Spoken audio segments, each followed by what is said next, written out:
अपने कमरे में खिड़कियां बंद करके आराम से बैठा हुआ था। मैं गलती से अंदर से दरवाजे की कुंडी लगाना भूल गया था। उसी वक्त अचानक मेरी चाची अंदर आ गई। सामने का नजारा देखकर वो तुरंत बाहर भाग गई, लेकिन मैंने अपना काम रोकना सही नहीं समझा। जब मैं बाहर आया तो चाची बोली, क्यों समीर, अंदर क्या कर रहे थे? मैंने कहा, चाची आपको पता ही है, अब मेरे मुंह से क्या सुनना चाहती है? चाची बोली, वह सब ठीक है, लेकिन तुम्हें अपना कमरा बंद नहीं करना चाहिए था।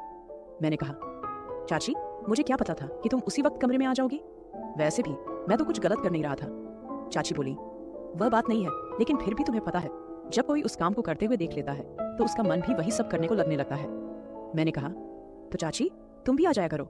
चाची बोली, मन तो मेरा भी बहुत कर रहा है, लेकिन तुम्हें तो पता है तुम्हारा चाचा कई दिनों से घर से बाहर गया हुआ है और मैं अकेली वह सब कैसे करूंगी? मैंने कहा, चाची अगर आप बुरा न माने तो मैं आपकी मदद कर दूंगा, मैं आपके साथ वह सब काम कर सकता हूँ। चाची बोली, तेरा दिमाग खराब है। इससे पहले कि चाची और कुछ बोल पाती मैं तुरंत वहां से भाग गया। वैसे भी मैं तो अपनी चाची के साथ बहुत पहले से वह काम करना चाहता था, लेकिन हाँ, कहने की हिम्मत नहीं हो रही थी। आज चाची ने मुझे देख लिया था तो आज वह बात कहने का सही टाइम आ गया था और माहौल भी था, इसलिए मैंने वह बात कह दी। इससे एक बात मुझे पता लगी कि बात कहने का भी एक सही समय आता है। उस समय बात कर लेनी चाहिए, उस समय आपकी बात पूरी होने के बहुत चांस होते हैं। एक दिन चाचा और चाची छत पर काम कर रहे थे। मैं उन्हें यह सब करते हुए देख रहा था। मैंने कुछ देर खड़े होकर देखा। मेरे सामने फेस टू फेस एक फिल्म चल रही थी। मुझे चाचा चाची को देखकर बहुत मजा आ रहा था। चाचा अपनी सारी जान लगाकर काम कर रहा था। उस समय मेरी शादी नहीं हुई थी। मैं 22 साल का हूँ और मेरी चाची बहुत खूबसूरत थी। वह हमेशा मेरे साथ मजाक मस्ती करती रहती थी। चाची और मेरे बीच एक अच्छा दोस्ती वाला रिश्ता था। जब चाची हमारे घर में नई नई आई थी तो उनमें बहुत घमंड था, और घमंड होना भी चाहिए था क्योंकि वह किसी से कम नहीं थी। चाची की ऊंचाई और लंबाई बहुत थी। उनकी आंखें गोल और भरी भरी थी। जब वह एक साथ मेरे की तरफ देखती तो मेरा सीना चीर कर रख देती थी। जब मैं कोई बात करता तो वह मुंह टेढ़ा कर लेती थी। तब से मैं समझ गया था कि चाची में खूबसूरती का घमंड भरा हुआ है। चाचा एक प्राइवेट कंपनी में काम करते थे। जहां वो काम करते थे वह हमारे घर से 50 किलोमीटर दूर था। उन्हें वापस आते आते आधी रात हो जाती थी। कभी कभी तो वो घर वापस नहीं आते और वहीं ठहर जाते थे। वो बस अब वहीं रहने का प्रबंध कर रहे थे, क्योंकि घर रोजाना आना जाना बहुत दूर पड़ जाता था। जब चाचा जी वापस नहीं आते थे तो चाची अपने कमरे में अकेली रहती थी। मैंने चाची को कई बार अकेले देखा था और उन्हें देखकर ही मैंने भी महसूस किया कि मेरे चाचा आधी रात घर आते हैं, कभी काम करते हैं और कभी नहीं। जितनी चाची को प्यार की जरूरत थी, चाचा उतना प्यार चाची को नहीं दे पा रहे थे। यह बात मुझे पूरी तरह से समझ आ गई थी। एक दिन सुबह मैंने देखा चाची बहुत उदास लग रही थी, तो मैंने उनसे पूछा, क्या हुआ चाची, आप उदास लग रही हैं? चाची बोली, मेरी तबीयत कुछ ठीक नहीं लग रही। फिर मैंने उनके लिए मेडिकल स्टोर से दवाई ले आई। दवाई खाकर चाची अपने कमरे में चली गई। थोड़ी देर बाद उनका हाल चाल पूछने के लिए मैं उनके कमरे में गया तो देखा कि उन्हें काफी बुखार था। मैंने कहा, चाची, चाचा जी आज घर नहीं आएंगे? चाची बोली, वह ऑफिस के काम के लिए कुछ दिनों के लिए बाहर गए हैं। मैंने कहा, अब क्या करूं, चाची की तबीयत तो बिगड़ती जा रही है। तभी मुझे ध्यान आया, मेरा एक दोस्त था अमन, उसके पापा डॉक्टर थे। मैंने तुरंत अमन को फोन किया और कहा, अमन तुम्हें एक काम करना है। वह बोला, हाँ बताओ क्या काम है? मैंने कहा, तू जल्दी से अपने पापा को मेरे घर भेज दे, मेरी चाची की तबीयत बहुत खराब है। वह बोला, ठीक है यार, मैं अभी भेज देता हूँ। थोड़ी देर बाद अमन के पापा आ गए। उन्होंने चाची को एक इंजेक्शन लगा दिया और कुछ दवाइयाँ लिखी। करीब 1 घंटे बाद चाची को आराम मिल गया।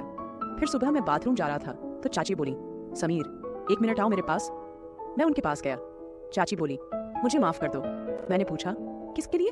तो चाची बोली, जब से मैं इस घर में आई हूँ एक बार भी तुझसे सीधे मुंह बात नहीं की और तू मेरा कितना ख्याल रखता है, ये कल मुझे पता चला जब मेरी तबीयत खराब थी। मैंने कहा, चाची कोई बात नहीं, मैं तो तुम्हें अपनी ही मानता हूँ। फिर मैंने सोचा कि चाची तुझे अपने दिल की बात कह दूं, यही सही मौका है। लेकिन मैंने सोचा अभी दिल की बात बताना बेवकूफ़ी होगी, क्योंकि अभी तो चाची मेरी ओर बात करने लगी है। अगर मैं अभी बता दूंगा तो बहुत जल्दी हो जाएगा और चाची भी नहीं कर सकेंगी। इसलिए पहले चाची के साथ और ज्यादा प्यार पाना पड़ेगा। इसके बाद चाची और मेरे बीच एक अच्छी दोस्ती हो गई। मैं चाची की हर बात मानता और जो भी काम वो कहती मैं दौड़ दौड़ कर देता। चाची अब मेरे प्रति थोड़ी ज्यादा आकर्षित होने लगी थी। एक दिन चाची ने मुझसे कहा, समीर तुम्हारा चाचा तो कभी कभी ही घर आता है, तुम रात को मेरे कमरे में आ जाया करो, हम दोनों बातें कर लेंगे या एक साथ बैठकर फिल्म देख लेंगे। अकेले में मेरा कमरे में जी नहीं लगता। मैंने अपने मन में सोचा, लो चाची मुझे हिंट दे रही हैं। डायरेक्ट कहने से तो अब मुझे और भी आसान हो गया। अब किसी भी तरह से अपनी बात कह ही दूंगा। मैं चाची के कमरे में गया तो चाची अभी भी घर के काम कर रही थी। चाची को देखकर मेरा मन मचल गया और मैंने मोबाइल में मूवी देखने लगा। वीडियो की आवाज पूरी ऊंची थी और पूरे कमरे में सुनाई दे रही थी। चाची के पीछे का मुंह कमरे के गेट की ओर नहीं था, बल्कि टेढ़ा था, इसलिए बाहर से कोई आ रहा है इसका पता नहीं चल सकता था। मैं अपनी मस्ती में फिल्म देख रहा था और आवाज का आनंद ले रहा था। मुझे यह भी पता नहीं चला कि कब चाची कमरे में आ गई। चाची भी पीछे आकर वह फिल्म देख रही थी, लेकिन मुझे यह पता नहीं चला। चाची ने खंखार मारी और मैं उस फिल्म से ध्यान हटाकर देखा तो पीछे चाची खड़ी हंस रही थी। मैं जल्दी जल्दी फिल्म बंद कर दिया और पूरी तरह घबरा गया। चाची ने मेरा कान पकड़कर कहा, क्यों, अब क्यों बंद कर दिया, क्या डर गया? मैंने थोड़े हंसते हुए और थोड़े घबराते हुए कहा, चाची डर लगता है जब कोई वह फिल्म देखते हुए पकड़ लेता है। वह बोली, अच्छा अब तुम्हें डर लगता है? जब चाची के कमरे में फिल्म देखने लगे थे तब तो डर नहीं लगा कि चाची कब आ सकती हैं। मैंने कहा, चाची बस क्या बताऊं, आपके कमरे में पता नहीं क्या है, बस जब आना होता है तो मन मचलने लगता है। मैं चाची का हाथ पकड़कर बेड पर बैठ गया और कहा, चाची मैं एक बात कहना चाहता था, क्या तुम बुरा तो नहीं मानोगी? चाची बोली, तू तो कुछ भी कह ले, मैं अब बुरा नहीं मानूंगी। मैंने कहा, अगर मुझे बुरा मानना होता तो जो तुमने हरकत की उसे देखकर तो मैं तुझे कमरे से बाहर निकाल देती। मैंने थोड़ी नजरें झुका ली और फिर कहा, चाची जब तुम पहली बार इस घर में आई थी तब से मुझे तुम बहुत अच्छी लगती हो। चाची बोली, अच्छा जी तो फिर क्या करें? मैंने कहा, चाची मैं तुम्हारे साथ एक बार। चाची बोली, समीर पर यह कैसे हो सकता है? अगर ये बात तुम्हारे चाचा को पता लग गई तो वो मुझे नहीं छोड़ेंगे। मैंने कहा, चाची हम घर वालों की नजर से छुपकर काम करेंगे। चाची बोली, नहीं मैं तुम्हारे साथ वो सब नहीं करूंगी। मैंने कहा, चाची मैं तुमसे वादा करता हूँ कि हमारी बात घर के तीसरे व्यक्ति को नहीं पता लगेगी। चाची बोली, पर समीर मैं तो तुम्हारी चाची हूँ।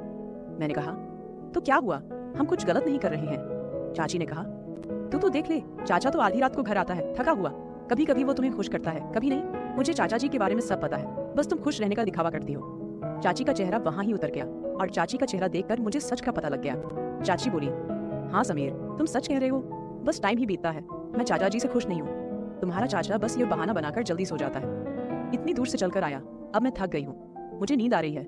रोज रोज तो मैं उन्हें खुश करने के लिए फोर्स भी नहीं कर सकती। उन्हें खुद ही सोचना चाहिए कि वो मेरा ख्याल रखें। वो तो बस तब प्यार करते हैं जब उनका मूड होता है। उन्हें मेरी तो थोड़ी भी फिक्र नहीं होती कि अब मेरा मूड है या नहीं, वो बस अपना ही देखते हैं। इन बातों को सुनकर मैं चौंक गया। मैंने कहा, चाची तभी तो मैं तुम्हारी इतनी फिक्र करता हूँ, तभी तो मैं कह रहा हूँ कि मैं तुम्हें खुश कर सकता हूँ। चाची मैं तुम्हारी हर एक फीलिंग को समझता हूँ। तब चाची ने मेरा हाथ पकड़कर उसे कसकर दबाते हुए कहा। जब चाची ने मेरा हाथ दबाया तो मुझे पता लग गया कि चाची अंदर कितनी तड़प रही है।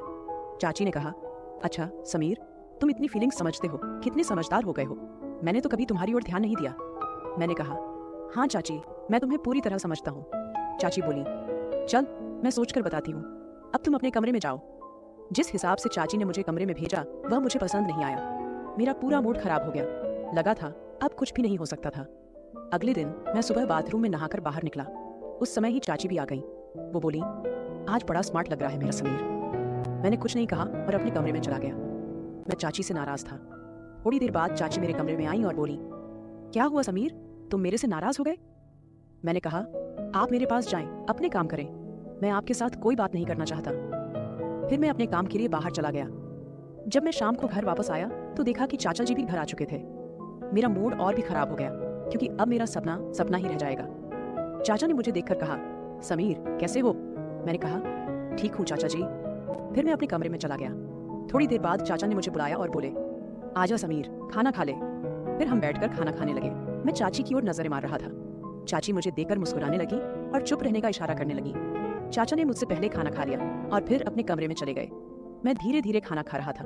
तब चाची मेरे पास आकर बोली, क्या बात है समीर, तुम मुझसे नाराज हो?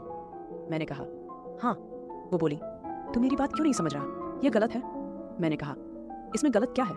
चाची बोली, तू अपने कमरे में जा, खाना खाकर सो जा।